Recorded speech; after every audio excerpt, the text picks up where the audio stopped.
Welcome back to Whispered Tales. Today, we're diving into a life-changing topic: how to wake up early without feeling tired. So, get comfortable, relax your mind, and just listen. Because by the end of this story, early mornings won't feel like a punishment anymore. They'll feel like a quiet superpower you actually enjoy. Imagine this. It's 6:30 a.m. in a small apartment somewhere in the suburbs of Chicago. The sun is barely starting to color the sky. The streets are quiet, and the world feels almost peaceful. But inside that apartment, an alarm explodes to life. A harsh digital beep cuts through the silence. On the nightstand, a phone vibrates aggressively next to an empty coffee mug and a half-folded pile of laundry. Under the blanket, a hand shoots out, finds the phone with sleepy frustration, and slams the alarm off. That hand belongs to Mia. She told herself, actually promised herself, that today would be different. Today, she would finally become that person. The one who wakes up early. The one who works out before sunrise. The one who reads, journals, drinks water, and has her life together. But as soon as her alarm goes off, all those big goals collapse into one simple thought. 5 more minutes. She rolls over. The bed feels warm. Her room is cold. Her eyes sting with tiredness. Her brain starts bargaining. Okay, I'll wake up at 6:40. 10 more minutes won't ruin my life. I can still be that person and sleep a little more. So she taps snooze. The alarm stops. The room is silent again. And in that silence, everything feels comfortable, safe, heavy. Then, in what feels like seconds, the alarm rings again. This time, it's 7:10 a.m. She doesn't even remember the alarms in between. Her heart drops when she sees the time. You've got to be kidding me. Now, the morning is no longer peaceful. It's panic mode. She rushes out of bed, feeling foggy, heavy, annoyed at herself. Her legs feel like they're made of cement. Her head feels stuffed with cotton. She scrolls through her phone for a second, just out of habit, and suddenly there goes another 7 minutes. She doesn't eat breakfast. No water. Just throws on the first clean outfit she sees, grabs her bag, and heads out the door. She feels tired, irritated, and a little ashamed. In the car, at a red light, she glances at herself in the mirror and whispers, "Why can't I just wake up early like normal people?" She doesn't know this yet, but Mia isn't lazy. You aren't either. There's nothing wrong with you if waking up early feels like a fight every morning. What's really happening is this. Your body is trying to work with rules you never learned. And your brain is stuck in a loop it doesn't know how to break. That night, after another exhausting day, Mia collapses on the couch with her laptop. She types into the search bar, "How to wake up early without feeling tired." She scrolls through quick tips. Just sleep earlier. Drink water. Don't use your phone. She's seen them all before. She tries them for a day, maybe two, and then she ends up back in the same place. Alarms, snooze, guilt, tiredness. This time, something inside her says, you don't need a quick tip. You need a whole new way of looking at your mornings. So instead of another list of do this, don't do that, she decides to treat this like an experiment. Not perfection. Not from tomorrow I'll be a 5 a.m. legend. Just an experiment. She grabs a notebook and writes one question at the top of the page. What if waking up early could actually feel good? She pauses. She realizes something she never really considered before. Waking up early isn't just about the morning. It's about what she does at night, what she tells herself mentally, the way her day is structured, the little habits she thinks are harmless but secretly drain her energy. It's not just an alarm problem. It's a system problem, and systems can be changed. She decides she's going to build a new version of her life, slowly. One that protects her sleep instead of sacrificing it. One that makes early mornings feel like a reward, not a punishment. One that doesn't rely on motivation. Because motivation disappears the second the blanket feels warm. So she asks herself 3 powerful questions. Why do I even want to wake up early? Not the fake answer. Not because I should. The real one. Maybe it's peace. Maybe it's time for herself before everyone needs her. What makes my mornings feel horrible right now? Is it scrolling until 2 a.m.? Is it drinking coffee at 9 p.m.? Is it falling asleep to Netflix and not even realizing what time it is? What would my perfect morning feel like? Not look like for Instagram. Feel like from the inside. Calm, slow, focused, warm, quiet. For the first time, she isn't blaming herself. She's just observing. And that's where real change always begins. Because waking up early without feeling tired doesn't start with your alarm.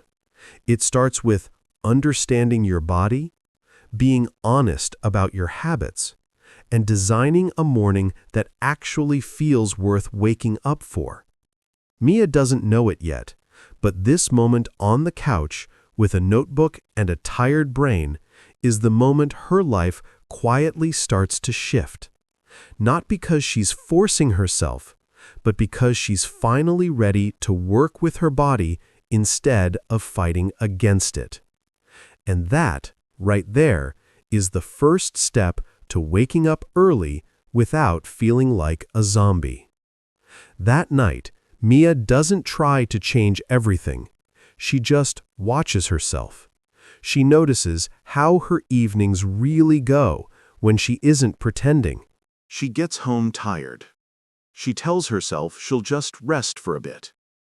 She eats dinner while watching something on Netflix or scrolling TikTok. Then, one episode becomes 3. One scroll becomes an hour. By the time she looks at the clock, it's 12:47 a.m. Her eyes are burning. Her neck hurts. But her brain? It feels wired. She brushes her teeth with one eye half open, drops into bed with her phone still in her hand, and scrolls again. She doesn't even know why. She's not enjoying it. She just can't seem to stop. Finally, sometime after 1:30 a.m., she drops the phone on the pillow, turns over, and thinks, okay, tomorrow I seriously need to wake up early. Then she sets an alarm for 6 a.m. 5 hours of sleep. and somehow expects to feel refreshed. The next day, when the alarm screams at 6 a.m., Mia isn't just a little tired. Her body is confused. Her brain was still awake at 1:30 a.m. Her sleep cycles never got enough time to complete. She ripped herself out of deep sleep before her body was ready. Of course she feels awful.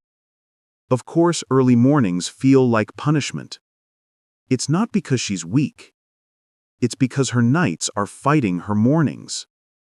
Lying in bed later that day, after another dragged-out, exhausted morning, she begins to see it clearly. I keep setting early alarms like I'm a person who goes to bed at 10.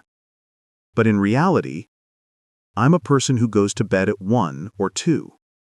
Her sleep schedule and her expectations are living in two completely different worlds. That evening, she decides to run a new experiment. Not a, from now on I'll sleep at 9 p.m. every day type of promise she can't keep. Just small, realistic shifts. She tells herself, tonight, I'm not going to be perfect. I'm just going to be better than yesterday. She looks at the clock. It's 9:15 p.m. Instead of asking, what time should I wake up? She asks a new question.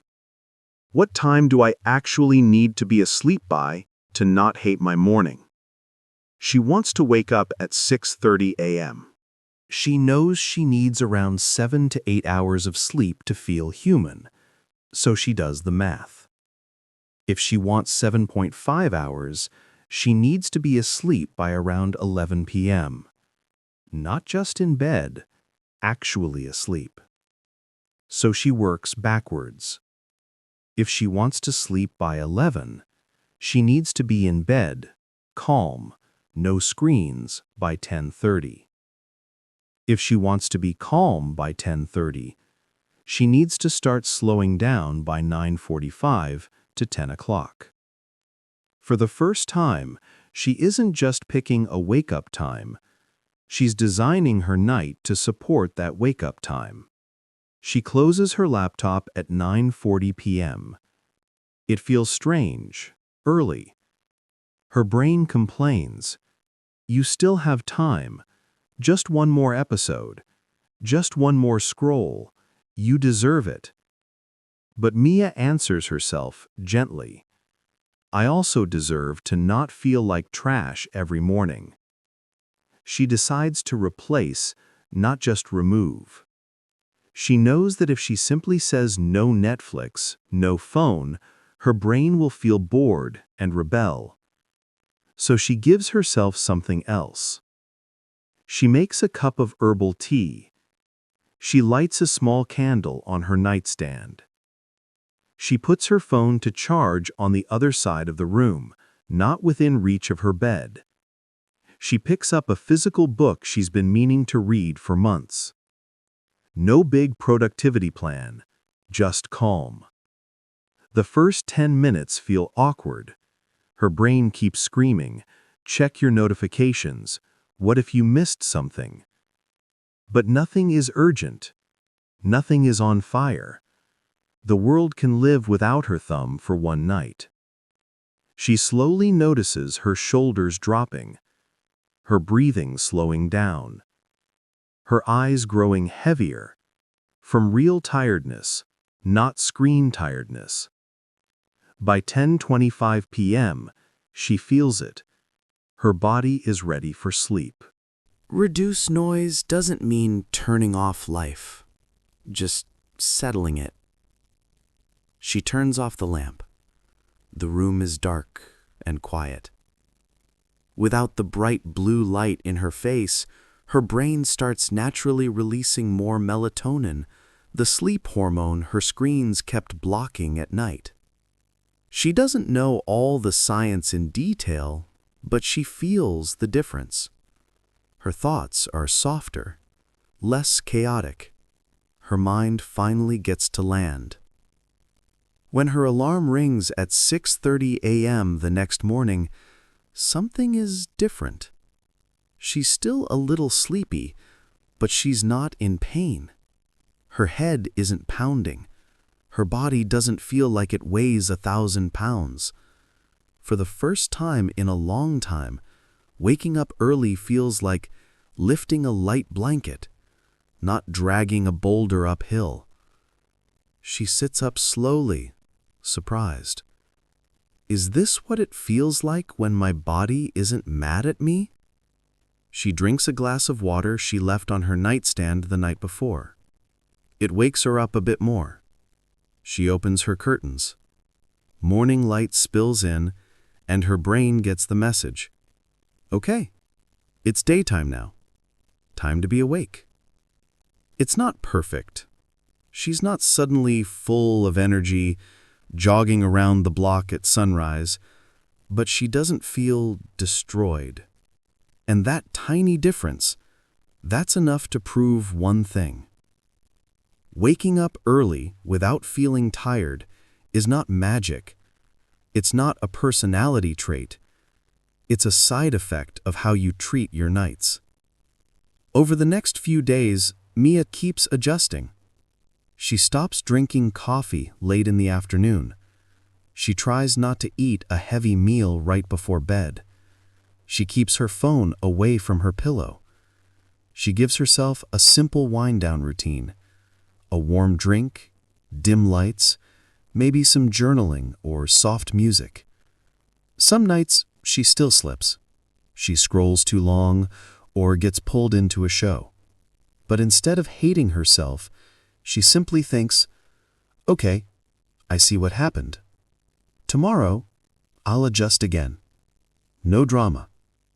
Just data. And very slowly, her body starts to trust her again. Her sleep gets deeper. Her wake-ups get smoother. And for the first time, she starts to believe, maybe I really can be a morning person. Not because I was born that way, but because I'm building myself that way. Because your ability to wake up early without feeling tired doesn't start when the alarm rings. It starts hours before, with one small decision at a time, to protect your sleep instead of sacrificing it to the next episode, the next scroll, the next just 5 more minutes. When you change your nights, your mornings change themselves. The next morning, Mia wakes up before her alarm, just a few minutes earlier. It's still dark outside. The room is quiet. For a moment, she doesn't move. She just lies there, listening to her own breathing.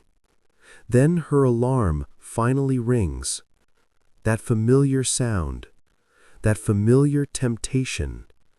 Her hand moves almost automatically toward the nightstand, but this time something is different. Her phone isn't there. Last night, she did something small but powerful.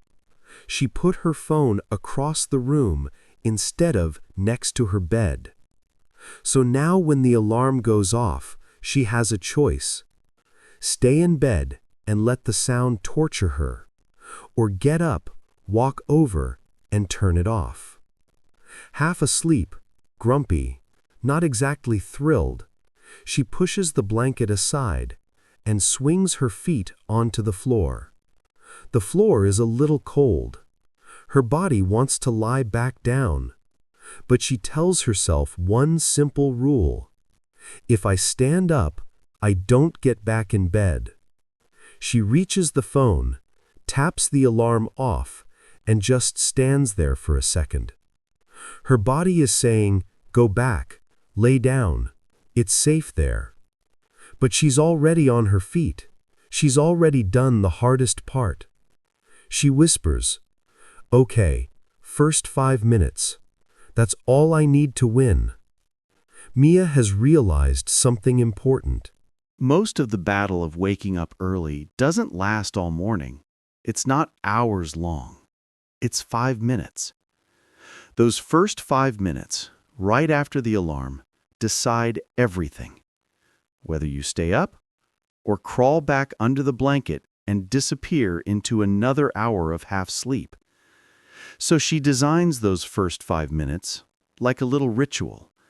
Nothing complicated, nothing perfect, just automatic moves that don't require thinking. Because in the morning, thinking is dangerous. If you start negotiating with yourself while you're still half asleep, you'll always lose. So Mia makes a small list taped to her wall near the light switch. 1. Turn off alarm. 2. Turn on light. 3.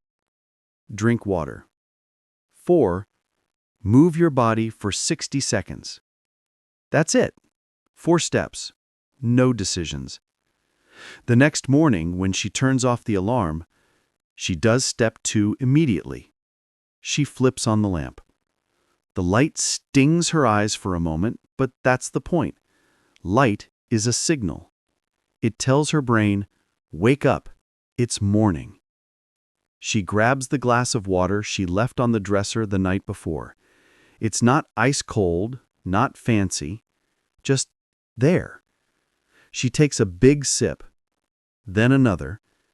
She can almost feel her body waking up from the inside, her dry throat relaxing, her mind clearing just a little. Then, step 4. 60 seconds of movement.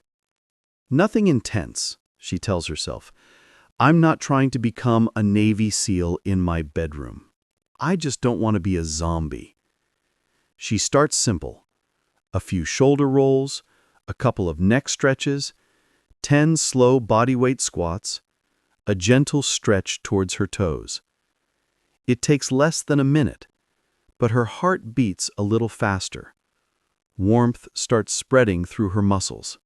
She's awake now. Maybe not fully energized, but definitely not half asleep anymore. Mia starts to understand something deep. Your morning is not about motivation. It's about making it hard to fail and easy to win. So she keeps designing her environment like a friend who wants her to succeed. She sets only 1 alarm, not 10, because multiple alarms train her brain to ignore them. She puts her phone far from the bed so she has to stand up to stop the noise. She leaves a glass or bottle of water where she'll see it immediately. She keeps a cozy hoodie on the chair near her phone, so she doesn't get stuck thinking, it's cold, I'll just stay in bed. No drama, no big inspirational speeches. Just small, smart traps to catch her sleepy self. A few days later, on a rainy Thursday, the real test comes. The sky is darker than usual. The sound of rain outside makes everything feel extra sleepy, almost romantic. The bed feels unusually soft. Her alarm rings at 6:15 a.m. For the first time in a week, Mia's first thought is, nope, absolutely not. I'm not doing this today. Her brain throws out all the excuses at once. You went to bed later last night, remember? It's raining. You deserve to rest. You can just do your morning routine on the weekend. She stares at the ceiling, feeling the old familiar pull.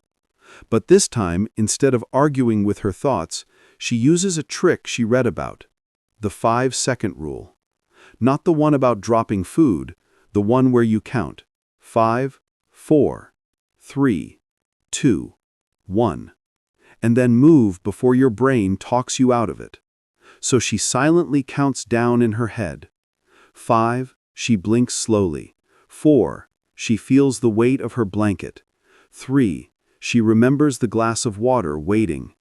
2, she thinks about how awful she'll feel if she snoozes. 1, she pushes the blanket off and sits up. Her body doesn't want to, but that's the trick.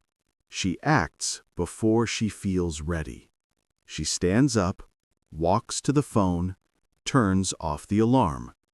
The rain taps against the window. The room is chilly. For a split second, she considers diving back into bed. But then her eyes land on something she wrote on a sticky note right under her taped list. You will not regret being up. You will regret going back to sleep. She sighs. She knows it's true. She turns on the lamp. Soft yellow light fills the room. She takes her first sip of water. Her day begins. And just like that, she wins another morning. Soon, she starts building one more powerful habit. Instead of grabbing her phone for social media the moment she turns off the alarm, she gives herself one small, gentle task to look forward to. For her, it's making a simple, cozy breakfast and listening to a calming playlist or a podcast. Nothing demanding. Nothing that feels like work. Some days she makes oatmeal with banana and peanut butter. Other days it's toast and eggs. Sometimes just coffee and a piece of fruit. But the important part isn't what she eats. It's that her brain now connects early mornings with a small reward. Quiet kitchen, warm mug, soft music. A moment that feels like hers before the world starts asking for things. She isn't waking up early anymore just to be productive. She's waking up early to feel human. That shift, from punishment to reward, from I have to I get to, changes everything. Of course, not every day is perfect. Some mornings she oversleeps. Some mornings she hits snooze. Some mornings she stands up, turns off the alarm, and then crawls back into bed anyway. But now she understands. One bad morning doesn't ruin the habit. What ruins it is the story you tell yourself afterward. So instead of thinking, "See, I'll never be a morning person. I always mess this up," she thinks, "Okay, today didn't go as planned. Why? What can I change tonight so tomorrow is easier?" Every failure becomes feedback. Every sleepy mistake becomes information. Slowly, she stops seeing herself as someone who can't wake up early and starts seeing herself as someone who is learning how. And that identity shift, that quiet, internal rebranding of who she thinks she is one of the most powerful tools she has. Because when you start to believe, even a little, I am someone who can wake up early and feel okay, your brain stops fighting you so hard. You're no longer trying to become a different person. You're just acting like the person you already know you are becoming. So now, Mia's early mornings look something like this. Her alarm rings once. She gets up because the phone is far away. She turns on the light before she can think. She drinks a big sip of water. She moves her body for 60 seconds. She puts on something warm. She walks into the kitchen and gives herself a small, peaceful start to the day. No miracles. No magic. Just simple systems that make waking up early feel less like a fight and more like a gentle, repeatable routine. And little by little, those early mornings stop feeling like a punishment and start feeling like a quiet, secret edge she has over her old self. Mia used to think waking up early without feeling tired was all about two things: what time she slept and what time she woke up. But after a couple of weeks of experimenting, she noticed something strange. Some days she would wake up early and feel pretty good. But by 11 a.m., she was dragging her feet. By 2 p.m., she'd feel heavy, unfocused, yawning every few minutes. And by the time she came home in the evening, all she wanted to do was collapse on the couch. Other days she'd wake up early and somehow feel steady most of the day. Not hyper, not perfect, just stable. Same wake-up time, same bedtime, completely different energy. So what changed? One Monday, she decided to pay attention, not for her sleep, but to everything in between. The morning starts well. Alarm at 6:15, phone across the room, light on, water, a little stretching. She makes breakfast, scrambled eggs, toast, a bit of fruit.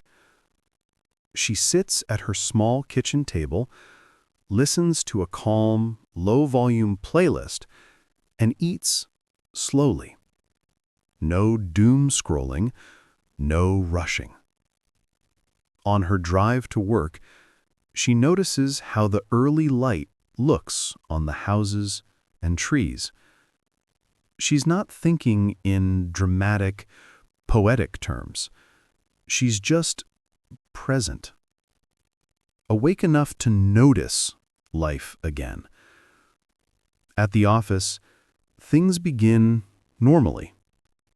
Emails, Slack pings, a quick chat with her coworker Ryan about a project. By 10:30 a.m., she feels a little dip. Nothing crazy, just a bit of sleepiness.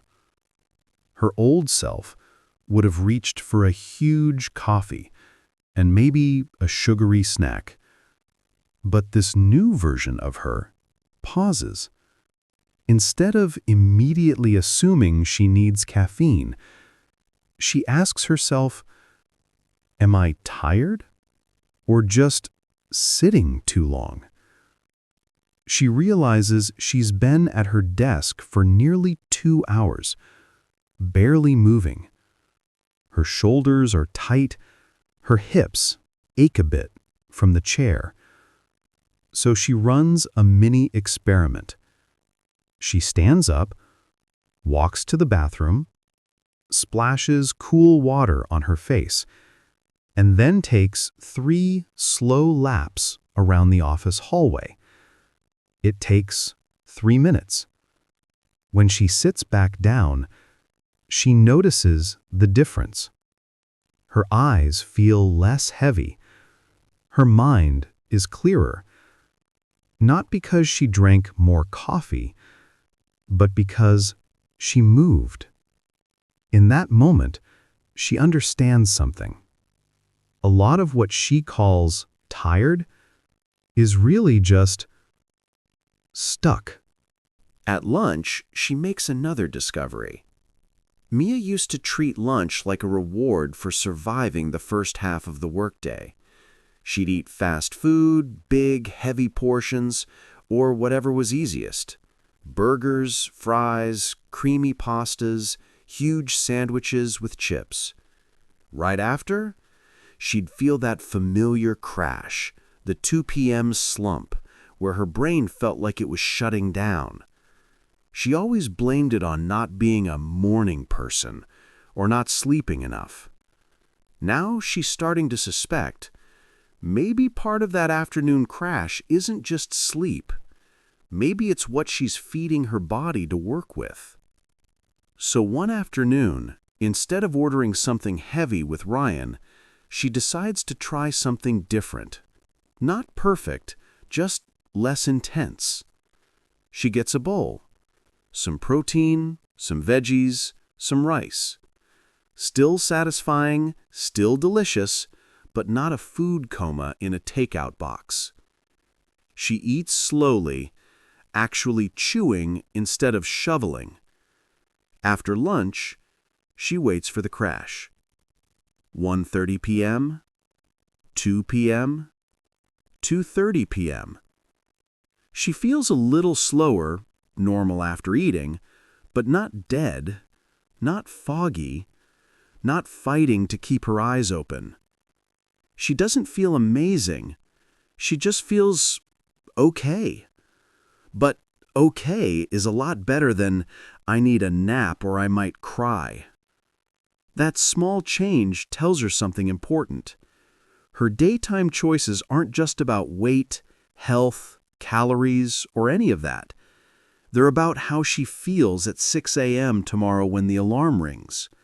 Because when you spend your whole day spiking and crashing your energy with sugar, heavy food, nonstop sitting, too much caffeine, you don't just pay for it in the afternoon. You pay for it the next morning. And then there's caffeine. Mia used to drink coffee like it was a personality trait. Huge iced coffee in the morning, another cup at 2 or 3 p.m., sometimes a late one around 5, just to survive the rest of the workday. She thought coffee was helping her. In reality, it was quietly messing with her sleep, even on nights when she fell asleep quickly. One day, scrolling through an article, she reads that caffeine can stay in your system for hours. You might fall asleep just fine, but your sleep can be lighter, more fragmented, less restorative. So you slept, but you didn't really rest. She decides to experiment again. For 1 week, she puts a rule on herself. No caffeine after 1 p.m. At first, it feels like punishment. At 3 p.m., her body begs for a pick-me-up. Her brain says, "Come on, just a small coffee. You're responsible. You can handle it." But she remembers how terrible it feels to wake up exhausted. She asks herself, do I want energy right now? Or do I want energy tomorrow morning? So, instead of coffee in the afternoon, she tries other options. A walk outside for 5 minutes, a big glass of water, a light snack like nuts or fruit. It's not as dramatic as caffeine. It doesn't give that big whoosh of power. But over a few days, something subtle happens. Her nights feel deeper. She doesn't toss and turn as much.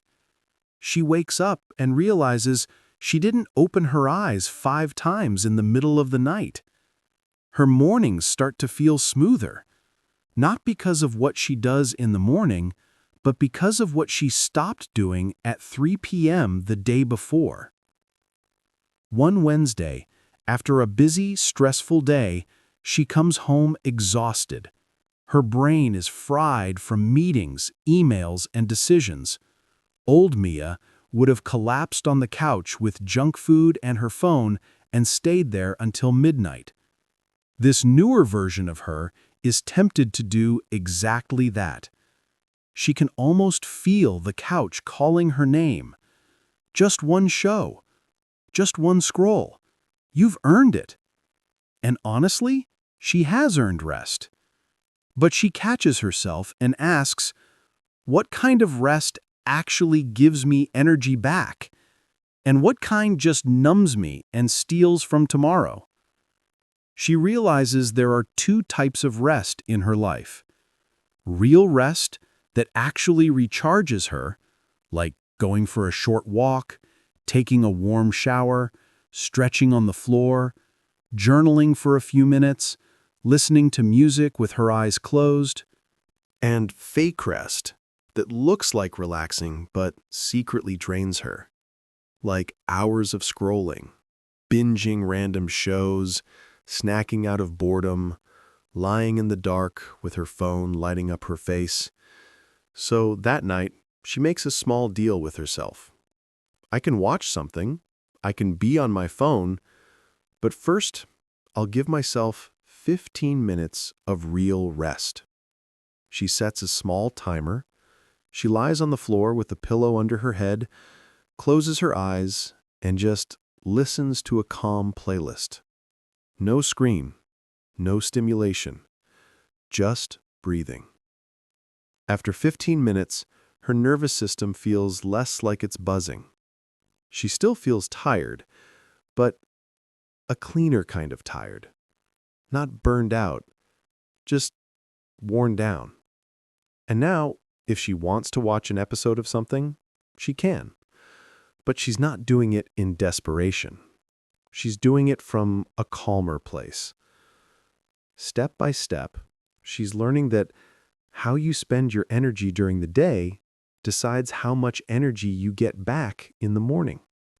Mia starts noticing patterns.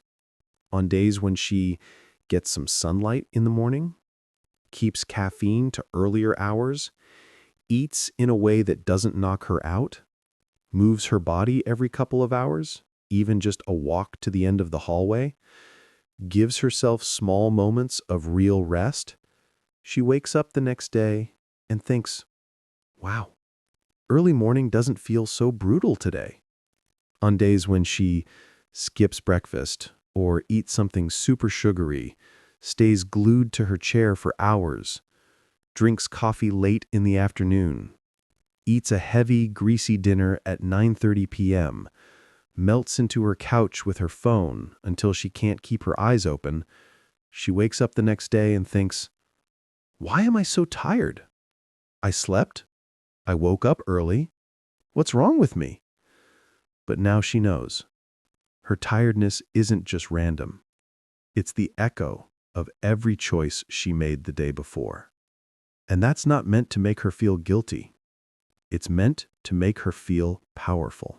Because if your habits can make you feel exhausted, your habits can also make you feel strong.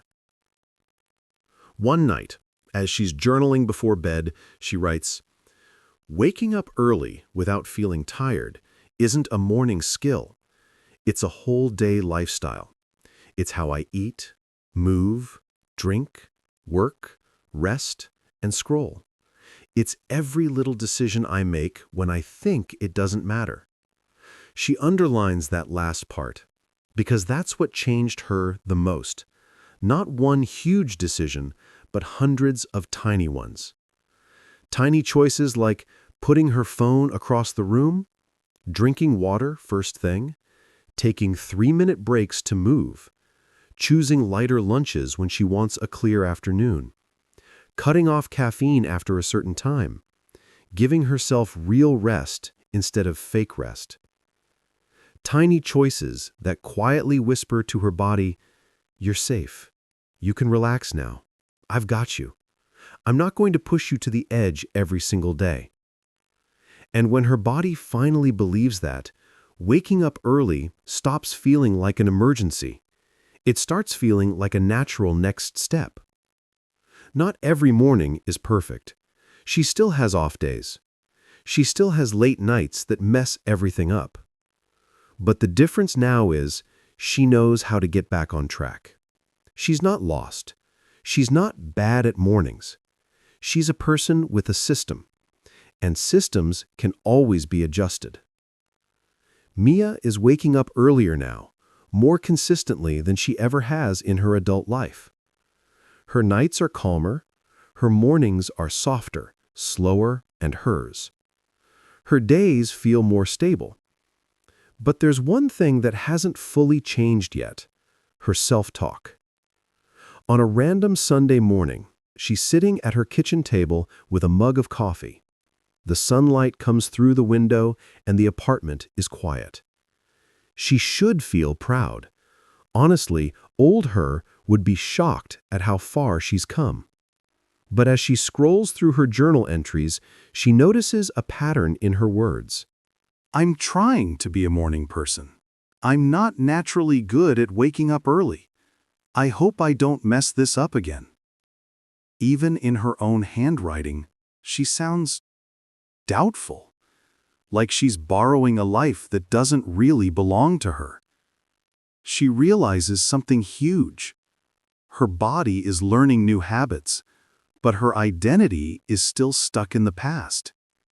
Deep down, she still believes, I'm not an early riser. I'm faking it. This won't last. And as long as that belief sits quietly in the back of her mind, every small setback will feel like proof that she was right. That night, she goes to a friend's birthday dinner at a restaurant downtown. She hasn't seen some of these friends in months. They talk, laugh, catch up. At some point, the conversation shifts to routines and busy schedules. Her friend Jenna groans and says, "Ugh, I could never wake up early. I'm literally a night owl for life." Someone else nods and adds, "Yeah, those 5 a.m. people freak me out. Like, why are you doing yoga while I'm still alive in my second REM cycle?" The table laughs. Mia laughs too, but something inside her stirs, because for the first time, she doesn't fully relate. She's not waking up at 5 a.m., but she is waking up earlier now. She is taking care of her nights. She is starting her days on purpose instead of in chaos. Jenna turns to her and asks, "You still sleep in all the time like before? I remember you saying you were horrible with mornings." Everyone looks at her, waiting. Old Mia would have shrugged and said, "Yeah, mornings hate me. I'm useless before 10. She even feels that answer sitting on her tongue. But instead, she takes a breath and says something different. "Honestly, I used to be. But lately I've been practicing waking up earlier in a way that doesn't wreck me. It's still a work in progress, but I'm getting there." She says it casually like it's no big deal, but inside it feels like she just turned a key. She didn't say, "I'm trying, but I suck." She didn't say, "I'm not a morning person." She said, "I'm practicing. I'm getting there. Not perfect, but becoming." Later that night, back in her apartment, she keeps thinking about that moment at the table. How easy it would have been to default to her old story. I'm just not a morning person. I'm lazy. I can never stick to routines. Those stories used to feel like facts, but now she realizes they were just scripts she kept repeating to herself. And the more she repeated them, the more true they became. So she grabs her notebook and writes at the top of a blank page, "What do I keep telling myself about mornings?" She lets the answers spill out unfiltered. I'm not built for early mornings. I always fail at routines. I don't have the discipline other people have. If I mess up one day, it ruins everything. I'm either a real morning person or I'm not. She stares at the list. If these sentences were coming from a friend, she'd feel heartbroken for them, because they sound hopeless, final, heavy. Then, on the opposite side of the page, she writes, "What could I tell myself instead?" She doesn't force fake positivity. She doesn't write, "I love waking up early," when that's not always true. Instead, she looks for honest upgrades, more gentle, more realistic, but forward-moving. So she rewrites her beliefs. I'm not built for early mornings. Becomes, my body isn't used to early mornings yet, but it's learning. I always fail at routines. Becomes, I used to struggle with routines, but now I'm building them one small habit at a time. I don't have the discipline other people have. Becomes, discipline is a skill, not a personality trait, and I'm training mine. Reduce noise. If I mess up one day, it ruins everything. One off day doesn't destroy my progress. I know how to reset. I'm either a real morning person or I'm not. Being a morning person is something I create with my choices, not something I'm born with. She reads these new lines back to herself. They don't feel like lies. They feel like doors. Over the next few weeks, she actually starts talking to herself differently, especially on the hard days. On the mornings when she oversleeps, instead of, "Wow, you ruined it. See, you always fail," she says, "Okay, I slipped. Why did it happen? Was I up too late? Too much caffeine? Too much phone? Cool. That means I know what to adjust tonight. Let's just get today going." On the nights when she wants to stay up late scrolling, instead of, "You're so weak, just put the phone down. What's wrong with you?" she says, "Of course this is hard. Your brain is used to this. But you know how good it feels when you sleep earlier. Let's give your tomorrow self a gift." On the days when someone jokes about her being lazy or not a morning person, even playfully, she doesn't swallow it quietly anymore. Inside, she answers, "That used to be me. I'm not stuck there anymore." These small internal responses, these tiny corrections in how she describes herself, they slowly rebuild her identity. Because every time you wake up early, every time you choose sleep over one more episode, every time you win the first 5 minutes after your alarm, you're not just changing your schedule, you're casting a vote for the kind of person you are. Not a perfect person, not a robot with flawless habits, but a person who respects their body, values their time, and believes they're capable of gentle, steady discipline. One evening, after a long week, Mia is journaling again.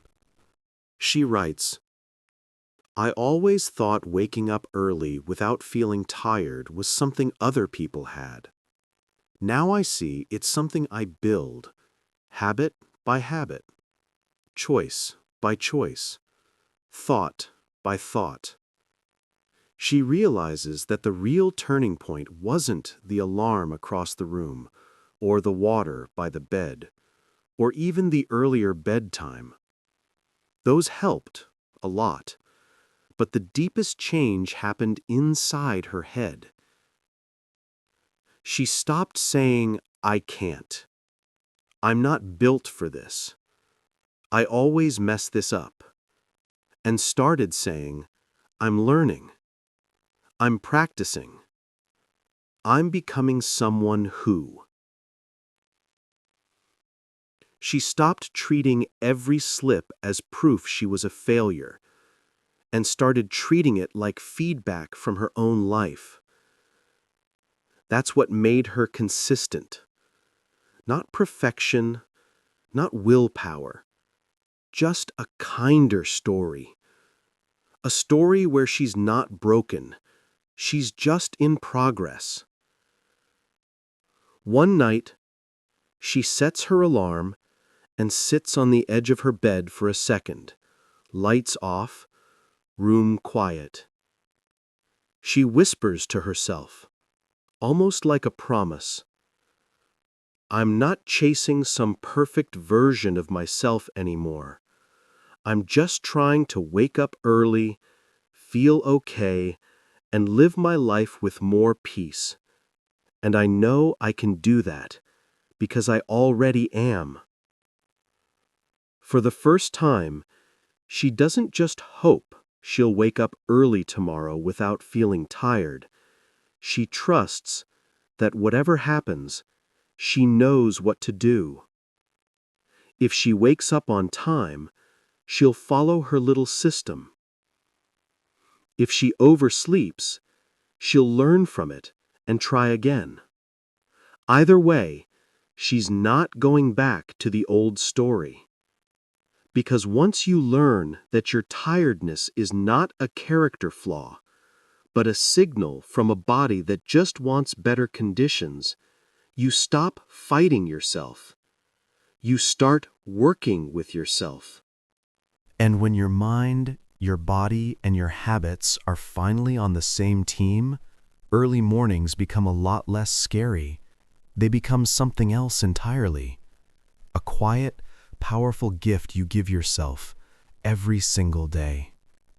The night before it really clicks for her, Mia does something she never used to do.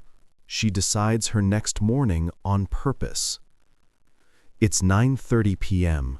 The sky outside her window is a deep, quiet blue, and the streetlights glow softly on the sidewalk below. The day has been long, but instead of letting the evening slip away from her, she pauses in the middle of her living room and takes a slow breath. She looks around.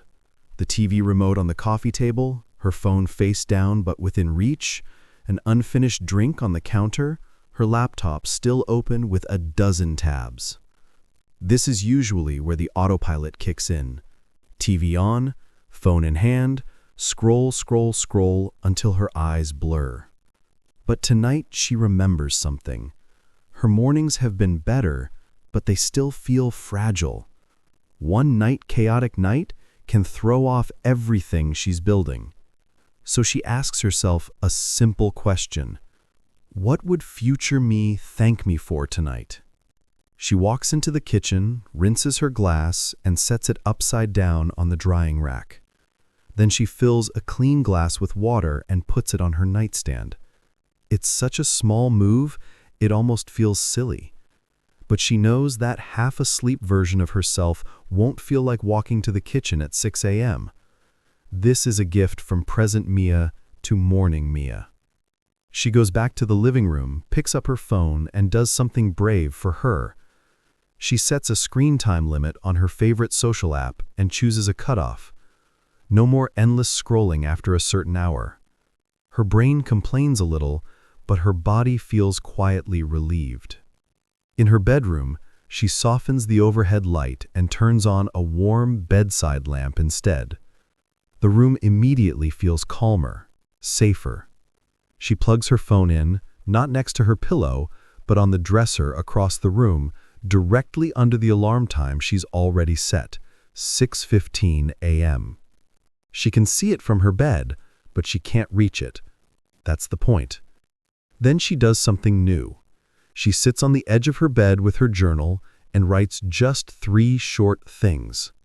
One thing she's grateful for from today, one thing that went wrong and what she learned, one thing she's looking forward to tomorrow morning. Tonight, the thing she's grateful for is simple. I'm proud of myself for even trying to change. The thing that went wrong, I said yes to a task at work I didn't have time for and rushed all afternoon. What she learned. I need to pause before saying yes so I don't drain myself. What she's looking forward to. Quiet breakfast and 10 minutes of reading before work. She closes the notebook, places it gently on the nightstand next to the water, and turns off the lamp. It's earlier than she's used to, and for a moment she wonders if she'll just lie here restless and annoyed. But because she powered down slowly, dimmed the light, stayed off her phone, and let her thoughts settle onto paper instead of into a screen, her mind feels like a lake after the wind stops blowing. The ripples smooth out. She doesn't remember the exact moment she drifts off. She just knows that when sleep comes, it feels like being wrapped in a warm, heavy blanket of quiet. The alarm rings. It feels like only a moment has passed, but the soft gray light behind her curtains says otherwise. Her room is dim, peaceful. The sound of the alarm is persistent but not cruel. For a heartbeat, everything is still. That old, familiar thought tries to sneak in. Just 5 more minutes. But the phone is far away. The sound is too close, too insistent. Her body knows that if she doesn't move, the noise will just keep going. So she rolls to her side, slides her feet out from under the blanket, and lets them touch the floor. The floor is cool. The air has a morning chill to it. She shivers, instinctively wanting to dive back into the warmth of her bed, but she's already sitting up, and she remembers the rule she made for herself. If I stand up, I don't get back in bed. She counts down in her head. 5, 4, 3, 2, 1. She stands, walks the few steps to her dresser, and taps the alarm off. Silence floods back into the room, the kind of silence that feels like a reward. For a split second, her body hesitates. "You can still go back to bed," that old voice whispers, but the phone is far away. The sound is too close, too insistent. Her body knows that if she doesn't move, the noise will just keep going. So she rolls onto her side, pulls on the sweater, and feels instantly less exposed to the morning air. She picks up the water, takes a slow, generous sip, and feels it move down her throat, cool and clean. Her body wakes up a little more. Her brain starts to feel less foggy. She turns on the bedside lamp, and the warm glow cuts through the dim gray of dawn, making the room look gentler, more inviting. Not like a place she's being dragged out of sleep, but like a space she's allowed to begin in. Without thinking too hard, without giving herself time to negotiate, she does a few small movements, rolling her shoulders, stretching her arms overhead, bending gently to touch her toes, rolling her neck. It takes less than a minute, but her heart beats a bit faster, her muscles loosen, and her body fully registers.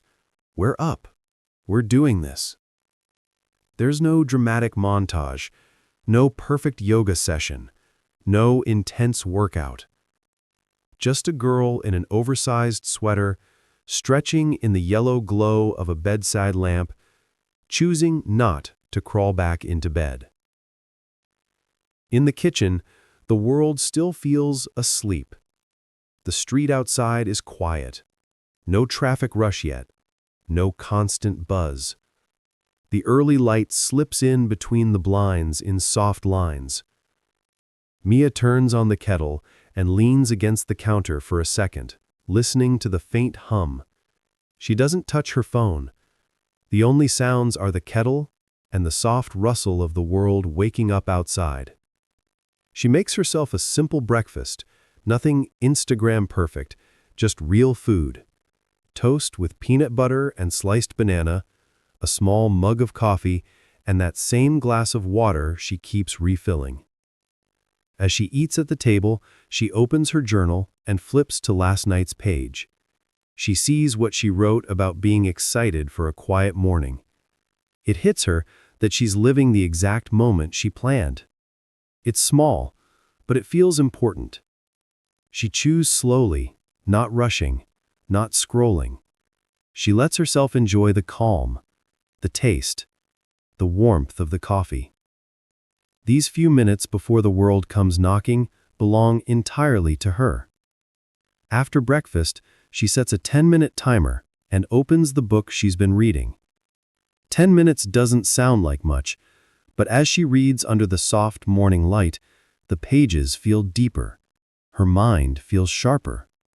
Ideas land instead of glancing off a tired brain. When the timer goes off, she doesn't feel like someone yanked her out of peace. She feels ready, grounded, awake enough to face the day. But not wired, not jittery, just steady. The rest of the day still has its bumps. Traffic is a little heavier than she expected. A coworker sends a passive-aggressive email. Her to-do list feels too long. There's a moment around 3 p.m. where she really, really wants another coffee. But she notices that under all of that, there's a slight difference, a quiet strength. She moves through her tasks with more clarity. She doesn't snap at people as quickly. She breathes between moments instead of crashing from one thing to the next. Whenever the tiredness creeps in, she doesn't immediately assume something is wrong with her. Instead, she asks, "Did I drink enough water today? Have I moved at all in the last hour? Am I just mentally tired and mistaking it for physical exhaustion?" A short walk down the hall, a stretch at her desk, a few deep breaths by the window.